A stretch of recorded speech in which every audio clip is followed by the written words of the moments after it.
railways and air travel to reduce travel time and logistic costs, making markets more accessible and facilitating the movement of goods and people. Towards this end, I have proposed an allocation of 217.3 billion for development of roads across the country. This includes 30 billion to support construction of new roads and bridges, 70.8 billion for rehabilitation of roads, because we have so many long, the length of roads is so long that we have to maintain them and rehabilitate. And 115.6 billion for road maintenance. Actually, this 115 billion is more than the 85 million that we have in the current budget by 30 billion for maintenance of our roads. Mr. Speaker, to expand railway transport and its infrastructure, I have proposed an allocation of 38 billion shillings. I have also proposed an allocation of 450 million for the Kenya ferry ramp in Mombasa, 331 million for Nairobi bus rapid transport project, and 298.7 million for promotion of e-mobility projects. To facilitate movement of goods and people in our inland waters, I have also proposed an additional 110.4 million for acquisition of ferries for Lake Victoria.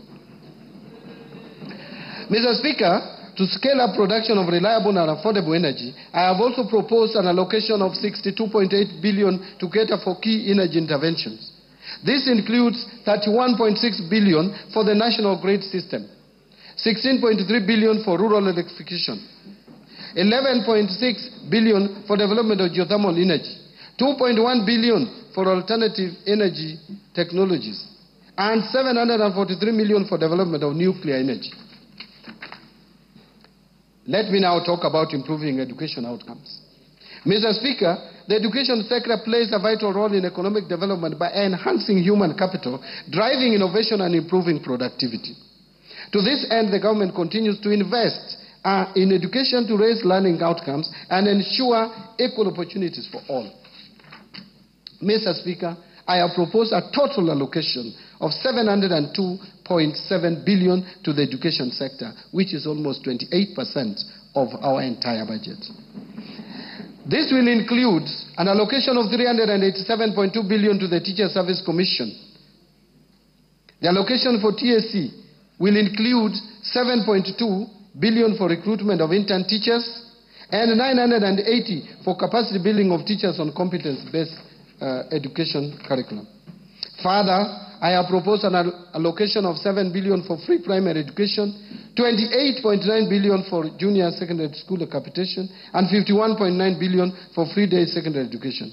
In addition, Mr. Speaker, I have also proposed an allocation of 5.9 billion for administering the national examinations, 3 billion for the school feeding program, and 7.2 billion for the recruitment of intern teachers. I think that one I'd already mentioned, that's a repeat, and 4 billion for the technical, vocational, educational training and entrepreneurship project.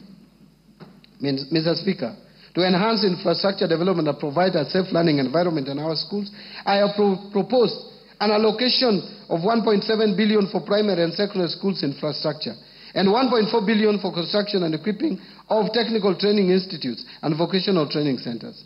In addition, I have proposed 13.3 billion for the Kenya Primary Education Equity in Learning Program, and 2.3 billion for the Kenya Secondary School Quality Improvement Project. Mr. Speaker, other proposed allocations to the education sector include 993 million for research, science, technology and innovation, 41.5 billion to the Higher Education Loans Board for provision of loans to university and TVET students, and this has increased from 35 billion to 41.5 billion for health. Another 16.9 billion for scholarship for university students, and 7.7 billion capitation and scholarship for TVET students.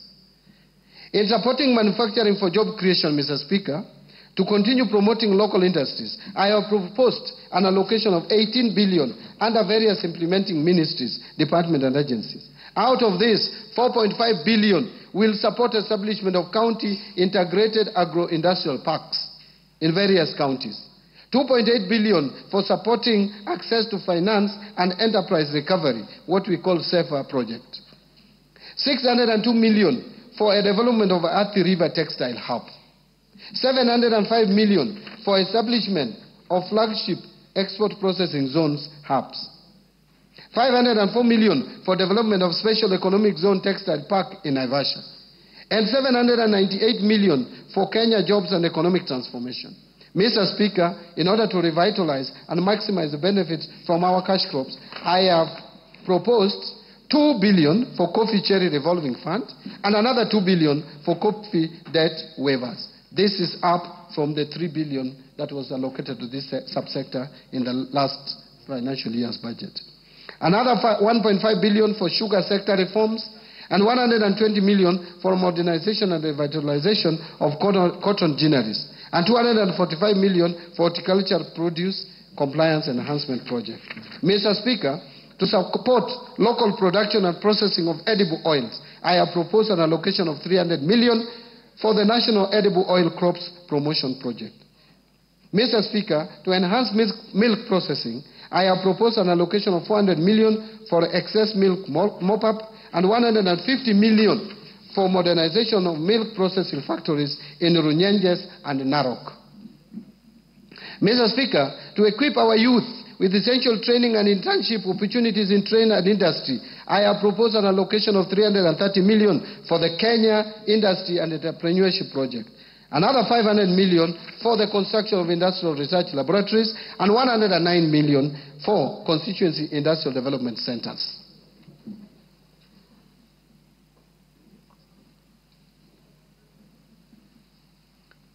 Now let me speak to improving security. Mr. Speaker, a stable and secure environment fosters investment, trade, and overall economic growth. In this regard, I have proposed an allocation of 202.3 billion for defense, another 125.7 billion for the National Police Service, and 51.4 billion for the National Intelligence Service, another 32.5 billion for internal security and national administration, and 38.1 billion for prison services. I have also proposed an additional allocation of 10 billion to cater for leasing of police motor vehicles and 3.6 billion for police modernization program. Mr. Speaker, to combat crime and enhance administration of justice, I have proposed 1.2 billion for construction and modernization of national forensic facilities. Now, let me turn to protecting the vulnerable groups in our society. Mr. Speaker, social protection services are crucial for building more equitable and resilient societies by reducing poverty, inequality, and vulnerability, as well as promoting economic growth and social cohesion. I have in this regard proposed an allocation of 41.4 billion in this budget to protect the vulnerable members of our society and promote affirmative action. This is increasing from 33 billion in the current financial year's budget. Out of this allocation, 25.1 billion will cater for cash transfers to the elderly persons. And again, this has moved from 18 billion, so it has increased by 7 billion. 8.9 billion for cash transfers to orphans and vulnerable children. Again, that's a jump of 1 billion more. And 1.5 billion for cash transfers to persons living with disability. Again, this has been increased from 1.19 billion. Mr. Speaker, the proposed allocations also includes 3.9 billion for the Kenya Hunger Safety Net program, 450 million for the National Fund for the Disabled of Kenya. In addition, there is 600 million which will go to the Child Welfare Society of Kenya, 100 million for the Presidential Bursary for Orphans, 180 million for the Street Families Rehabilitation Trust Fund, and 90 million for the National Albinism Support Program, and finally, 90 million for the National Autism Support Program. On equity, poverty reduction, women and youth empowerment. Mr. Speaker, unemployment remains one of the most persistent and challenging issues facing the country today. The challenge is not only about job creation, but also bringing the critical gap between education and employment and developing relevant skills for the modern economy. In order to empower the youth and support businesses owned by youth and women and to promote development in the constituencies, I have proposed 105.6 billion for these initiatives. This allocation includes 10 billion, I have proposed 105.6 billion, not million, for these initiatives. This allocation includes 10 billion for the National Youth Service, NYS, 3.6 billion to National Youth Opportunity Towards Advancement, what is famously known as NYOTA, and Kenya shillings 318 million for the Youth Enterprise Development Fund. In addition, I have proposed 990 million for film development services. Mr. Speaker, to further empower our women and girls, I have proposed 353 million for the Women Enterprise Fund, 940 million for provision of sanitary towels to school-going girls, 254 million for strengthening prevention and response to gender-based violence in Kenya, 110 million for eradication of female genital mutilation, and 4 billion for the National Government Affirmative Action Fund, otherwise known as NGAF. Mr. Speaker, to promote regional equity, reduce poverty, and enhance social development across the country, I have proposed 58.8 billion for the National Government Constituency Development Fund, 9.6 billion for the Equalization Fund to finance programs in identified marginal areas or marginalized areas, and another 15.9 billion for the Kenya Devolution Support Program number 2. To stimulate tourism growth, sports, culture, recreational and arts, Mr. Speaker, in order to harness national pride, empower our youth and position Kenya as a regional beacon of talent and heritage, I have proposed an allocation of 29.7 billion to support sports, culture and recreation as well as tourism. This proposed allocation includes 13.5 billion for the Sports, Arts and Social Development Fund, 2.3 billion to establish an automation and digitization system for the sports registrar, 241 million for the Anti-Doping Agency of Kenya to make Kenya remain competitive in the athletics and other sports, 402 million for Sports Kenya, 245 million for the Kenya Academy of Sports, 8.2 billion for the Tourism Fund, and 4.8 billion for Tourism Promotion Fund. On environmental protection, water and natural resources, Mr. Speaker, to safeguard natural ecosystems, ensure sustainable water use, and tackle the impact of climate change, I have proposed an allocation of 10.7 billion for forest resources conservation and management, 1.6 billion for forest research and development, 3.7 billion for environment management and protection, 11.5 billion for the Kenya Financing Locally Led Climate Action Project, which is known as FLOCA, 1.6 billion for meteorological service, and 13.2 billion for wildlife security, conservation and management. Another 953 million for wildlife research and development. In addition, I have also proposed 1.1 billion for human-wildlife conflict compensation and 950 million for wildlife insurance. Mr. Speaker, I have also proposed an allocation of 26.8 billion for water and sewerage infrastructure development. Out of this, 16.5 billion for water resources management and 1.9 billion for water storage and flood control. In addition, I have also proposed 15 billion for irrigation and land reclamation and 266 million for water harvesting and storage for irrigation. In order to improve governance and sustaining the fight against corruption, Mr. Speaker, to enhance good governance, intensify the fight against corruption, and entrench integrity and accountability in public service delivery, I have proposed Kenya shillings 4.5 billion for the Ethics and Anti-Corruption Commission, 4.5 billion for the Office of the Director of Public Prosecutions, 5.3 billion to the State Law Office, and 8.7 billion for the Office of the Auditor General.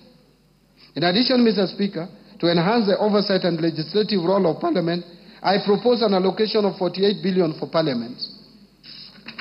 To enable administration of justice, I also propose an allocation of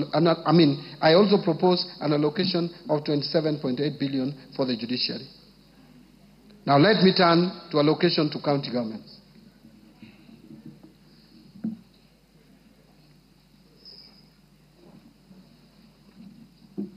Mr. Speaker, to support devolution, county governments will receive 405.1 billion in the financial year 2025-2026 as an equitable share of revenue raised nationally, an increase of 17.6 billion from Kenya shillings 387.4 billion in financial year 24-25. The 405.1 billion represents 25.8% of the most recently audited revenues for financial year 2020-2021, way higher than the minimum of 15% prescribed in Article 203(2) of the Constitution. In order to ensure food and nutrition security, infrastructure development, improved water and sanitation systems, among others, county governments will receive an additional 69.8 billion as additional allocations.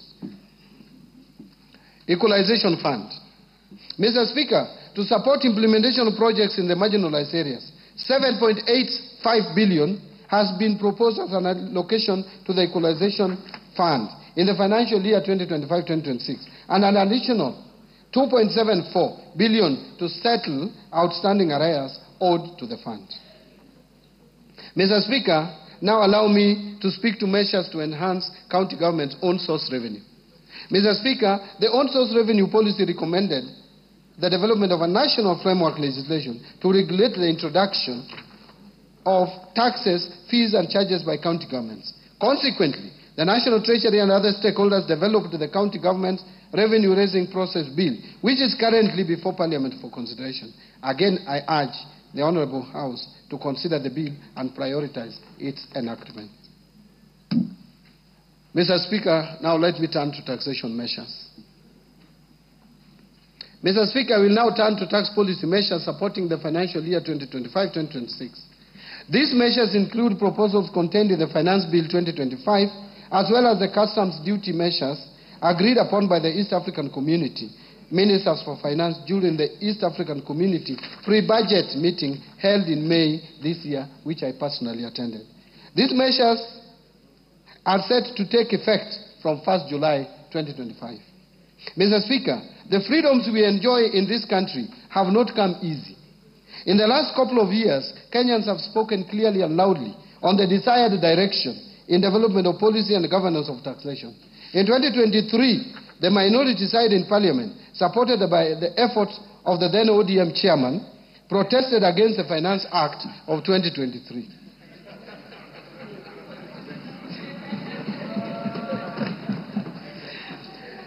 Last year, Mr. Speaker, some provisions in the Finance Bill 2024 triggered protests across the country. These actions in the 2 years regrettably resulted in the loss of lives and destruction of property and adversely impacted economic lives of many. In the remembrance of our fellow Kenyans who lost their most precious lives during these protests, allow me, Mr. Speaker, that we observe a minute of silence in their remembrance. Will you be upstanding?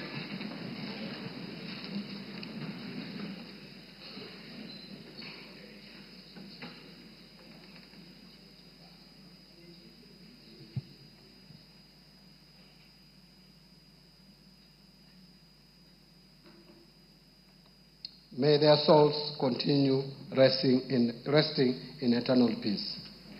Thank you, honorable members.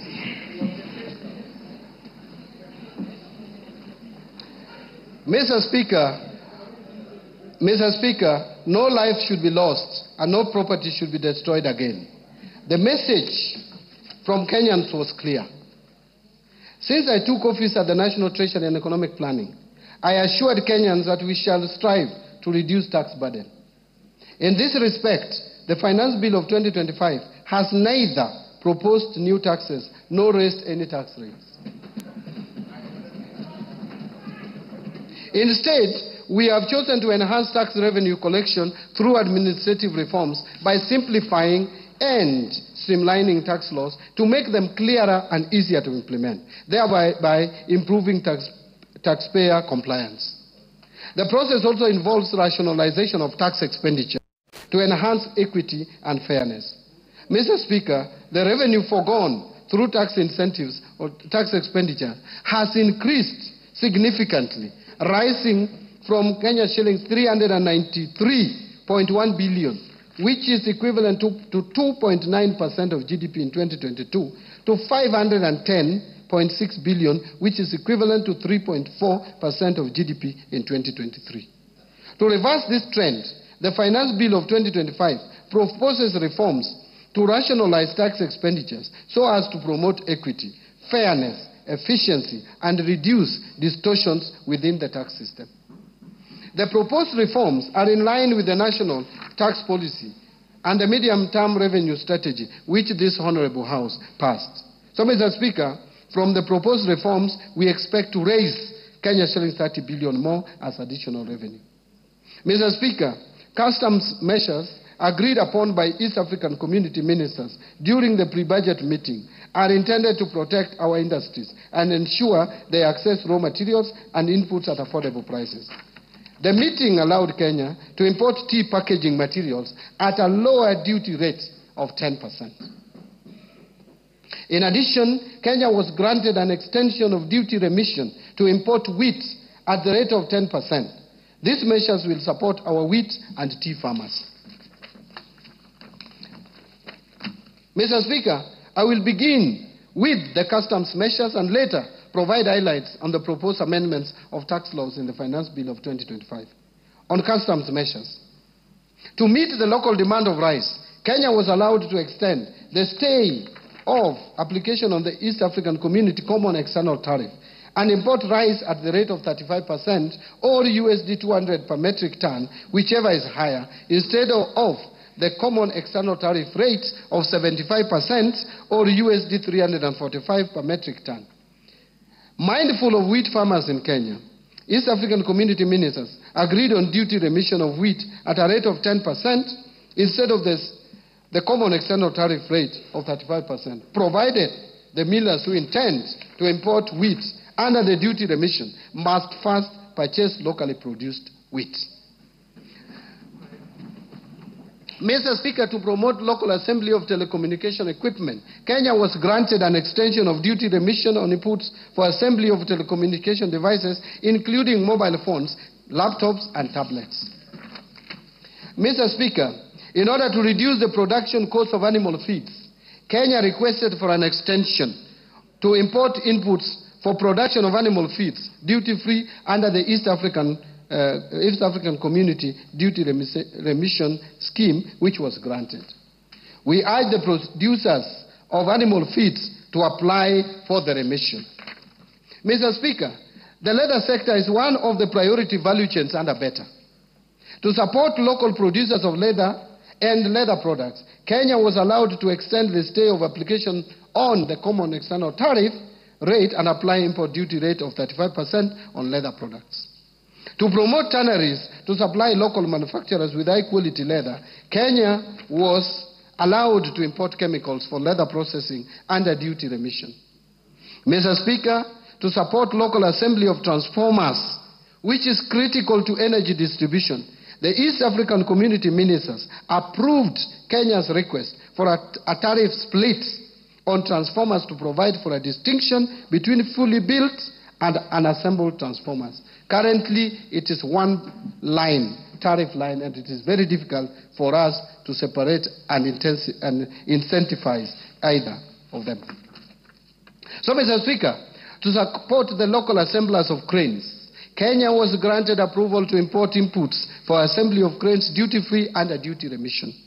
Mr. Speaker, last year Kenya was granted a stay of application on the East African East African Community Common External Tariff to apply a higher duty rate ranging from 25 to 35% on certain types of paper used in manufacturing packaging materials. This action adversely affected exporters, particularly in tea sector. To address this, Kenya opted not to request for an extension of the stay of this common external tariff. And this decision will not affect local manufacturers of packaging materials, as they will continue importing raw materials under duty remission. So, Mr. Speaker, now let me speak to the Finance Bill of 2025. Let me now highlight some of the proposals contained in the proposed Finance Bill 2025. Under Income Tax Act. Mr. Speaker, to enable faster recovery of investment by businesses on loose items such as utensils, linen, and industrial tools, the bill proposes to amend the Income Tax Act to allow for a full cost deduction of these items in the first year of purchase, as opposed to the current 3 years. This will improve cash flows of the relevant businesses. Mr. Speaker, we have noted increased tax disputes arising from audits carried on cross-border transactions. These disputes could have been avoided if the multinational companies had advanced pricing agreements with the commissioner at KRA. To address this gap, the bill is proposes to amend the Income Tax Act to empower the commissioner to enter into advanced pricing agreements with multinational companies. Mr. Speaker, the Tax Laws Amendment Act of 2024, passed in December last year, introduced the minimum top-up tax in line with global best practices. But the Act inadvertently omitted the due date for payment of the tax, thus creating enforcement challenges. To address this, I have proposed an amendment to the Income Tax Act to clarify that the due date will be the end of the 4th month following the close of a company's accounting period. Mr. Speaker, again, the Tax Laws Amendment Act of 2024, passed in December last year, exempted gratuity payments from income tax, actually pension and gratuity. However, the provision is not clear whether all gratuity, including from private pension schemes, is exempted from tax. In this respect, the bill is proposing to amend the Income Tax Act to clarify that all gratuity payments, whether from public or private sources, are exempt from tax. Mr. Speaker, to encourage wider participation in virtual asset transactions, especially among the youth, the bill proposes to reduce the digital asset tax rate from 3% to 1.5%. And Mr. Speaker, to ensure consistency and effective administration of the law, the bill proposes to amend the 3rd schedule to the Income Tax Act to clarify that fringe benefit tax is payable by the employer at the corporate tax rate, and that withholding tax on qualifying dividends and qualifying interest are final tax. That is not clear in the current arrangement. And Mr. Speaker, under the current Income Tax Act, individuals with mortgages, and honorable members would be interested in listening to this. Mr. Speaker, under the current Income Tax Act, individuals with mortgages for purchasing or improving residential houses can claim tax relief on interest payment on the mortgage. However, those who take up a mortgage to construct their own residential houses are excluded from this relief. That is the law as it is today. To ensure fairness, the bill proposes to extend this benefit to interest on mortgages taken for construction of residential houses.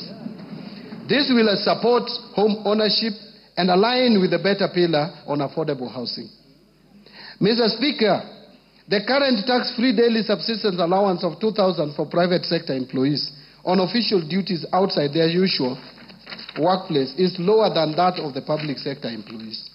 To enhance equity, the bill is proposing to increase the tax-free daily subsistence allowance for private sector employees from 2,000 to 10,000 shillings.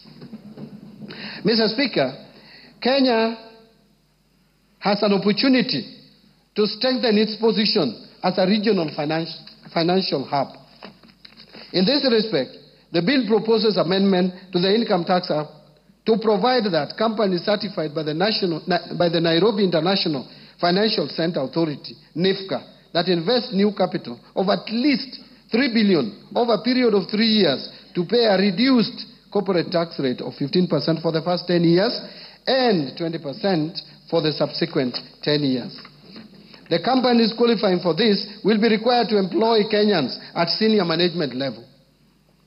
The startup companies that are certified by Nairobi International Financial Center Authority will enjoy a 15% tax rate for the first 3 years and 20% for the subsequent 4 years. And dividends earned by certified holding companies and regional headquarters will be exempted from tax provided that at least 250 million is reinvested annually in Kenya. Mr. Speaker, we have noted that some employees seek refunds from KRA on reliefs of deductions that ought to have been deducted by their employers. To address this challenge, the bill proposes to amend the Income Tax Act to make it mandatory for employers to consider all eligible tax reliefs and deductions when computing employees' income tax. Presently, employers are not compelled to deduct these reliefs in computing pay as you earn. Value-added tax. Mr. Speaker, while a supplier is required to issue a tax invoice at the point of sale, there is currently no definition of tax invoice under the VAT Act. This creates ambiguity on what constitutes a tax invoice. To resolve this ambiguity, the bill is proposing to amend the VAT Act to define a tax invoice. Mr. Speaker, to strengthen tax administration and enhance compliance, the bill proposes to require the issuance of tax invoices for all suppliers, whether taxable or exempt. This amendment will support better record keeping by taxpayers and facilitate the pre-population of returns. Mr. Speaker, to support business operations, the bill proposes to shorten the period for claiming refunds on bad debts from 3 years to 2 years, and to allow taxpayers to either request for a refund or offset it against future VAT liabilities. Mr. Speaker, again, entities in special economic zones currently benefit from VAT exemptions and zero rating, but there is no provision to recover tax when these benefits are misused or abused. To safeguard revenue and promote accountability, the bill proposes to recover VAT where exempted or zero-rated goods or services are used for purposes other than those intended. Mr. Speaker, to prevent leakages or revenue leakages, strengthen tax administration, and promote equity across sectors, the bill proposes to move some zero-rated goods and services that are consumed locally to exempt status. Further, Mr. Speaker, some of the goods exempted from VAT have multiple uses, making it difficult to effectively monitor whether they are finally used for the intended purpose. In this respect, the bill proposes to amend the VAT Act to remove such exemptions.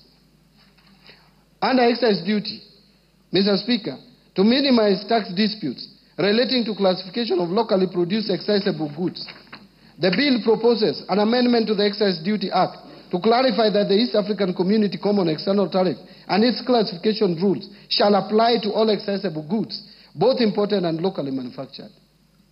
Mr. Speaker, to streamline the processing of application for license to manufacture accessible goods by the Commissioner, the bill proposes to amend the Excise Duty Act to require the Commissioner to provide feedback on the application within 14 working days from the date of receipt of all valid documents. Mr. Speaker, the Excise Duty Act provides for taxation of alcoholic beverages based on pure alcoholic content, which increased cost for producers using spirits over 90% alcohol content as raw materials from 356 shillings to about 1,000 shillings per litre. Since undenatured extra neutral alcohol is a key input in the manufacturing of spirituous beverages, the bill proposes to amend the Excise Duty Act to provide an excise duty rate of 500 shillings per litre for undenatured extra neutral alcohol above 90% strength supplied to licensed spirituous beverage manufacturers. Mr. Speaker, to promote equity and fairness in taxation of accessible services offered through the internet or electronic network, the bill proposes to amend the Excise Duty Act to bring non-resident persons without a physical presence in Kenya into the tax net when they supply accessible services through these mediums. Mr. Speaker, to avoid double taxation of fees charged by digital lenders, the bill proposes to amend the definition of digital lender under the Excise Duty Act to exclude entities licensed under the Banking Act, the Cooperative Societies Act, and the Microfinance Act. Honourable members, to enhance clarity and consistency in the administration of excise duty legislation, the bill is proposing to amend the Excise Duty Act to clarify that imported plastic products, including plates, self-adhesive plastics, and printed polymers, will be subjected to excise duty at 25% of the excise value, or 200 per kilogram, whichever is higher. Now let me speak to miscellaneous fees and levies. Mr. Speaker, the Export and Investment Promotion Levy on billets and wire rods, which are now which are raw materials in manufacture of nails, fencing wires, gabions, bolts, and nuts, have raised production costs of these products. In this respect, the bill proposes to amend the Miscellaneous Fees and Levies Act to review the levy downwards. Mr. Speaker, to promote Nairobi as regional aircraft maintenance hub while managing tax expenditures, the bill proposes to amend the Miscellaneous Fees and Levies Act to introduce import declaration fee and railway development levy on small aircrafts and helicopters, but retain the exemption on spare parts of all aircrafts. The Tax Procedures Act, 2015. No, the Act is 2015.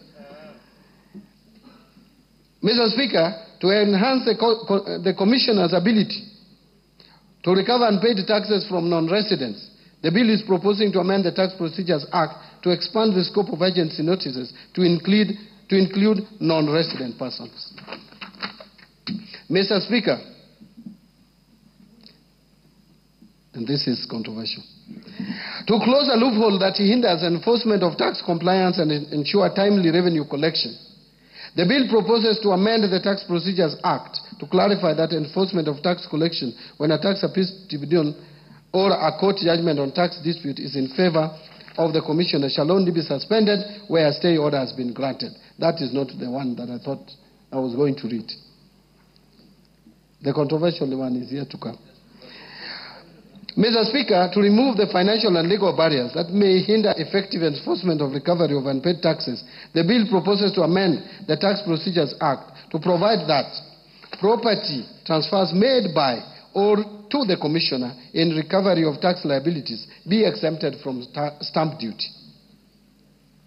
Mr. Speaker, to promote transparency, uphold fair administrative action, and strengthen trust in tax administration, the bill proposes to amend the Tax Procedures Act to require the Commissioner to provide reasons when issuing amended tax assessments to a taxpayer,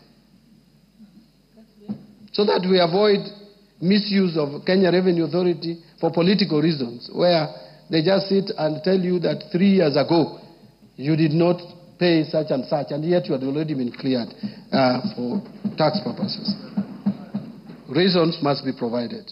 Mr. Speaker, to address taxpayers' concerns regarding penalties and interest arising from system-related delays or administrative errors beyond taxpayers' control, the bill proposes to amend the Tax Procedures Act to allow the Cabinet Secretary to grant waivers on penalties and interest arising from such circumstances upon recommendation by the Commissioner. Presently, if there is any error made by the Kenya Revenue Authority on your tax assessment, there is no law to reverse it.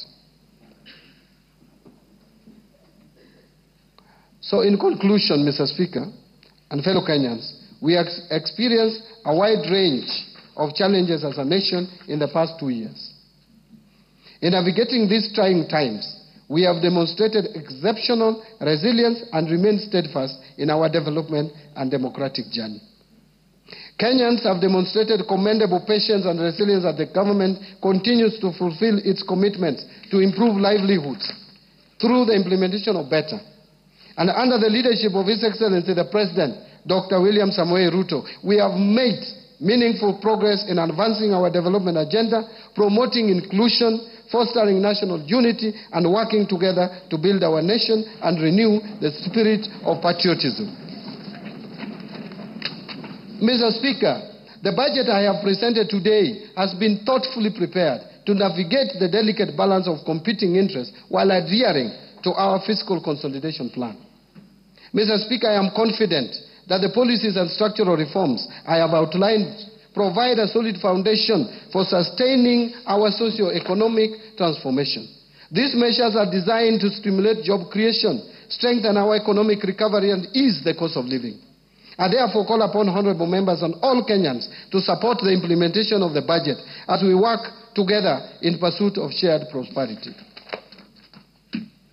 Finally, Mr. Speaker, the journey to a prosperous Kenya calls for leadership and collective commitment of all Kenyans.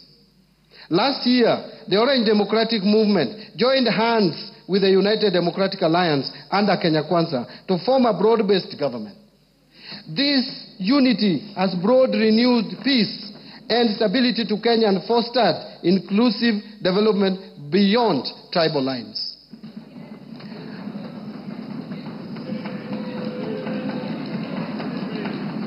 I wish thank you. Thank you. Thank you. Thank you. Thank you. Thank you very much. I wish to acknowledge with gratitude the unwavering leadership and vision of His Excellency the President Dr. William Samoei Ruto and His Excellency the Deputy President Professor Kithure Kindiki. I also wish to recognize the invaluable efforts of the Prime Cabinet Secretary, the Attorney General, my fellow Cabinet Secretaries, Principal Secretaries, accounting officers, and all personnel across government ministries, departments, and agencies who have diligently contributed to the development of the financial year 2025-2026. Mr. Speaker, I want to sincerely thank Baba, Right Honorable Raila.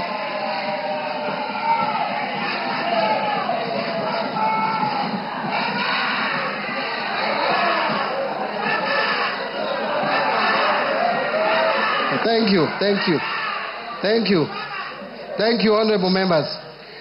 Mr. Speaker, I sincerely thank Baba, Right Honorable Prime Minister Raila Amolo Odinga, and the entire Orange Democratic Movement fraternity for their invaluable mentorship as well as trusting me with party leadership positions in my political journey.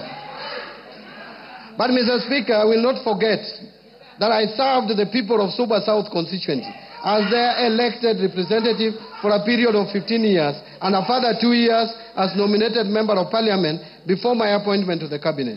I truly appreciate the people of Suba South constituency for the opportunity they gave me to serve them, and I will remain forever grateful. In addition, I served in the leadership of parliament as a minority leader, and equally, I appreciate the support accorded to me by this House and its leadership during my tenure. My sincere appreciation goes first to you, Honorable Speaker of the National Assembly.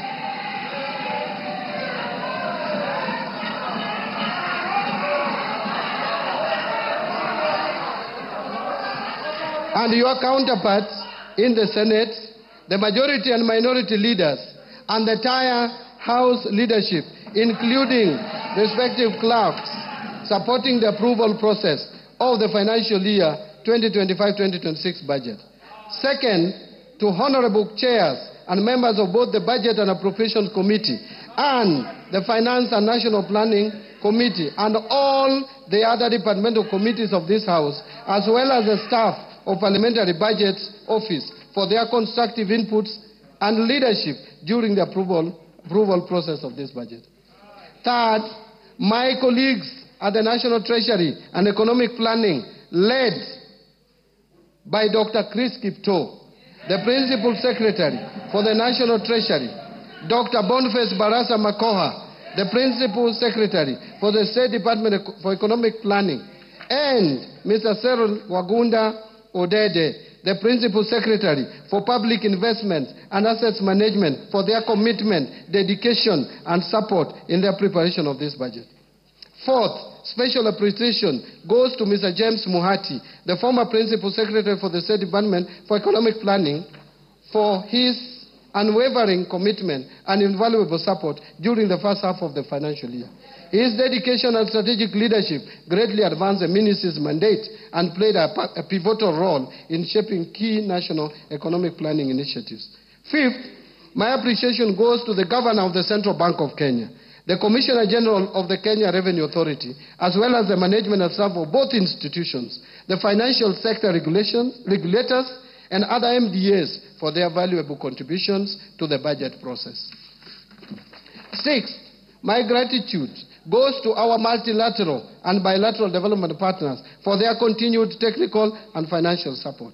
Seventh, I also thank the private sector for their participation and contribution in the budget process. And eighth, I wish to appreciate the media and non-state actors for their active engagement and participation in the financial year 2025-2026 budget. Mr. Speaker, I forever remain indebted to my beloved wife, Madam Rhoda Mbadi, and my children, who is here in the Speaker's Gallery, and my children for their support and inspiration as I execute my duties at the National Treasury and Economic Planning. Their prayers and guidance gave me the zeal to proceed even during my lowest moments. I remain deeply grateful also to my siblings for raising me, paying my school fees, and supporting me throughout my journey. Mr. Speaker, I am sure that my late parents, Jadwung Staslaut Ngongomoth and his babe, Slermina Yambu Ngongo, with my mother, are smiling down from above as they see their youngest son perform this great service for the great people of Kenya today. God is truly faithful. Lastly, Mr. Speaker, my utmost gratitude goes to all Kenyans for their contributions during the budget process. Thank you, and may God bless Kenya.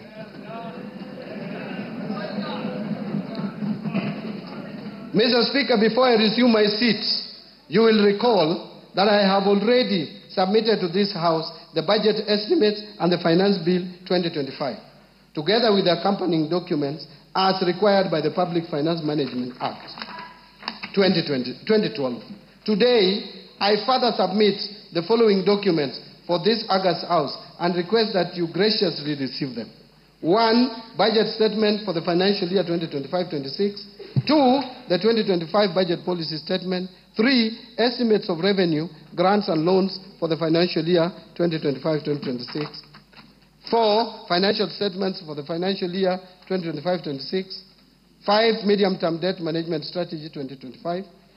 6, budget highlights, the Mwananchi guide for the financial year 2025-26. And finally, statistical annex to the budget statement for the financial year 2025-2026.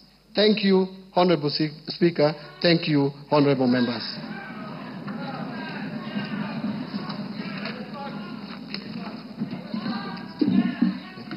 Thank you, Minister. You may now take your seat.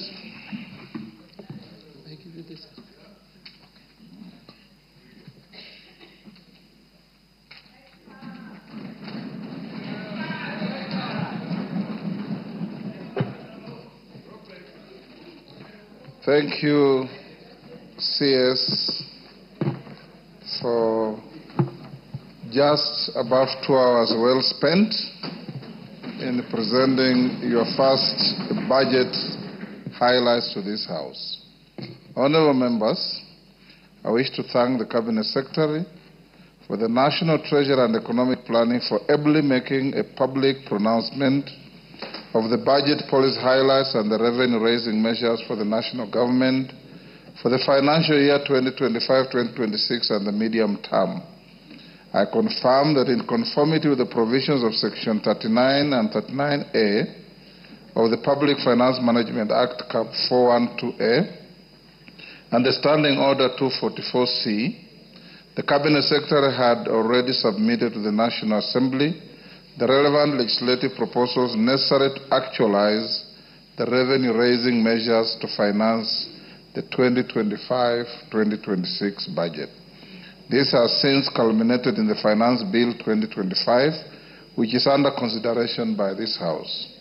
Honorable members, it is my pleasure to invite all members, the Cabinet Secretary for the National Treasury and Economic Planning, other Cabinet Secretaries, and all invited guests to a reception at the Parliamentary Courtyard. Honorable members, the time now being 5:23 p.m., this House stands adjourned until Tuesday, 17th June 2025 at 2:30 p.m. I thank you.